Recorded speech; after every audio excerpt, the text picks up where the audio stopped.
Hello guys, আসসালামু আলাইকুম। সবাই কেমন আছেন? আশা করি সবাই ভালো আছেন। দেখেন, আমাদের ভাতিজা ডালাই কাজের জন্য বিরিয়ানি পাক করতেছে। আমার বোনের ঘরের ইয়ান দেওয়া হবে। তারপরে দেখেন, আমাদের গ্রামের শেখ সাহেব ইয়ান দেওয়ার জন্য তৈরি হচ্ছেন, ইয়ান দিতেছেন। সবাই দোয়া করবেন যেন আমার বোনের ঘরটা সুন্দর মতন কাজ করতে পারে কন্ট্রাক্টরে। তারপরে দেখে যান, সবাই এক এক করে সবাই মশলা দিচ্ছে।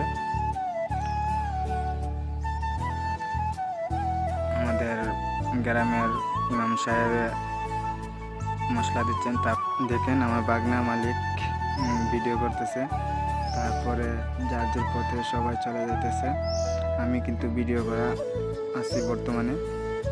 এরপরে দেখেন, সবাই মাদ্রাসার উস্তাদেরা সবাই একে একে সবাই মশলা দিতেছে।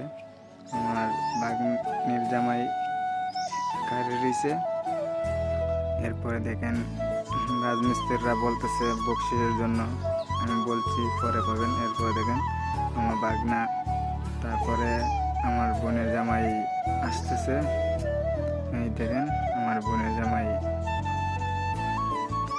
ডালাই দেওয়ার জন্য তৈরি হয়েছে। দেখেন, আমার বোনের জামাই আসলে অনেক সরল সোজা মানুষ।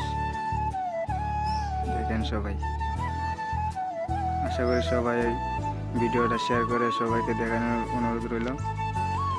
ভালো যদি লাগে ভিডিওটা লাইক কমেন্ট করবেন। দেখেন, জায়গার ভিউটা অনেক সুন্দর। 6 রুম দিয়ে বিল্ডিংটা হবে, 2 তলা ফাউন্ডেশন, 1 তলা কমপ্লিট হবে। ভিডিওটা এই পর্যন্তই। সবাই ভালো থাকেন। আল্লাহ হাফেজ।